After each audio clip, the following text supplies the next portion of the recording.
نانو. بیشترین تاریخچه رو نانو در صرافی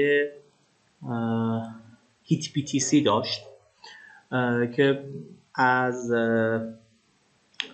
آپریل 2018 در این صرافی ترید میشد، معامله میشد و صرافی های دیگه تاریخچه کمتری داشتن. وقتی که نگاه میکنیم خب من به طبق عادت همیشگیم اول میرم سراغ استاتیکا.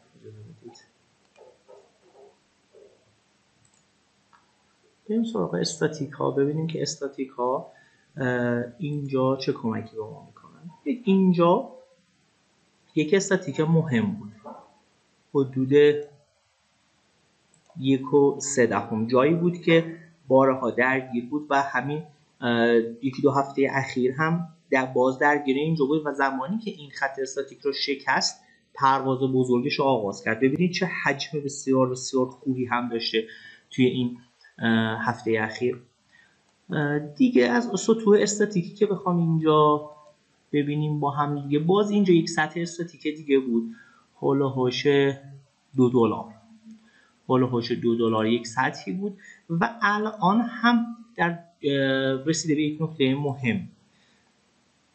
اینجا رو ببینید، این قیمت حدود $5 جایی بوده که اینجا یک پیوت ماژور شکل گرفته، برخورد کرد و ریزش کرد. حالا اینو میشه یک کمی پایین ترم گذاشت که نزدیک همین هفته اخیر باشه. اینجا یک مقاومت مهم دیگه هم وجود داره. حالا بعد از این سطوح استاتیکی که به ما یک کلیتی میده، بریم سراغ سایر بخش‌های نمودار. ببینید اینجا ما میتونیم بگیم که از اینجا، از مارس 2020 یک حرکت رو به بالا آغاز شد که این حرکت ساختار جنبش رو داشت، بعد یک حرکت با ساختار اصلاح و مجدد یک حرکت با ساختار جنبش. حالا میتونیم بگیم 1 or A 2 or B 3 or C و زمانی که این موج جنبشی تمام شد واکنشش رو میبینیم. واکنش بعدیش آیا یک حرکت اصلاحی و کارکشن خواهد بود که بشه موج 4 و بعدش انتظار یک افزایش دیگه در قالب موج 5 خواهیم داشت، و یا نه این میشه A B C یک بخشی از اصلاحه و باز این اصلاح ادامه دار خواهد بود. دارم در مورد کلیت نمودار صحبت میکنم که ببینیم چه اتفاقی میفته.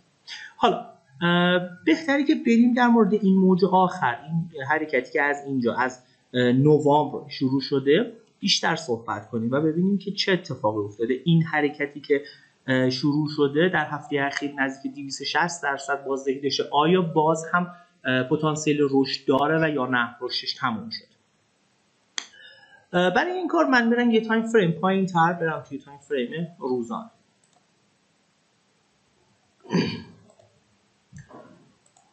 تو تایم فریم روزانه که میریم، من این حرکتی که از اینجا آغاز شده رو میخوام بررسی کنم. من این حرکت رو در قالب یک موج 1 2 حالا 3 4 و 5 اینجا هم باز ما میتونیم بگیم 1 or A 2 or B 3 or C. من این که میذارم نظرم اینه که این حرکت رو به بالا ببینیم چه اتفاقی میفته، یا 3 هست یا C، فرقی نمیکنه چه 3 باشه چه C باشه. تا اینجا باید ببینیم این موج کی تموم میشه، حرکت بعدش که تعیین میکنه که این 3 بوده یا C بوده.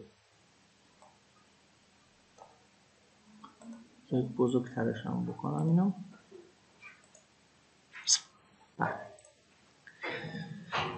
زمانی که یه تایم فریم پایین تر باز میایم خیلی جالبه. من اول ترجیح میدم که نمودار خانیمون رو تکمیل کنیم و بعد بریم از ابزار استفاده کنیم و ببینیم که دقیقاً چه اتفاق افتاده. زمانی که من یه تایم فریم پایین تر میام، باز این حرکتی که من حالا بذارید اینجا دقیقاً از اینجا بهتر، این حرکتی که من ادعا میکنم موج 3 هست، خودش در یک حرکت 1 2 3 4 و 5 قرار داره و این حرکتی که اینجا اتفاق افتاده حداقل تا الانی که داریم با هم صحبت میکنیم نشانه هایی از موج جنبش نزولی نیست. به نظر میرسه که یک ساختار کارکشن داشته باشه. پس من میتونم این موج 3 رو باز به این شکل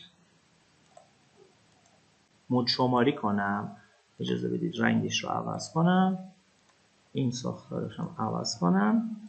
بله اینجوری بهتر. خب پس من اینجایی که الان هستم ذهنیتی که دارم اینه که این موج من، این حرکت 4 که گذاشتم، زمانی که تمام بشه یک برگشت دیگه رو به بالا خواهد داشت در قالب موج 5 مینور که این 5 مینور که تمام بشه حالا این موج 3 بزرگ یا 30 بزرگ ما تمام میشه. به عبارتی انتظار یک حرکت رو به بالای دیگه از نانو وجود داره. حالا سوالی که مطرحه اینه که خب آیا این موج 4 تمام شده یا تمام نشده؟ این یه نکته بعدی اینه که اگر رشد کنه تارگت بعدیش کجاست؟ پس بهتره که من برم توی تایم بالا، برم مثلا توی تایم روزانه و یک تارگت برای این حرکت افزایشی پیدا کنم. ببینید زمانی که من اینجا تارگتم رو میزنم، خب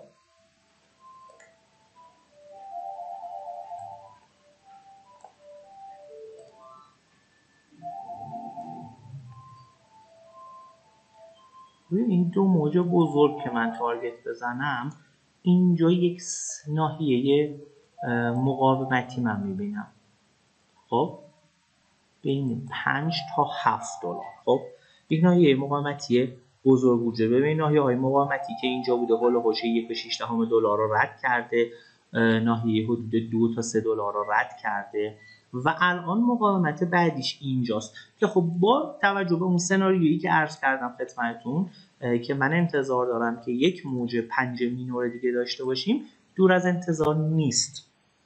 پس تارگت ما یه جای اینجا هست، هول و هوش 5 تا 7. حالا دقیق ترش هم میشه پیدا کرد دیگه، زمانی که تایم فریم پایین تر بریم میتونیم دقیق تر پیدا کنیم.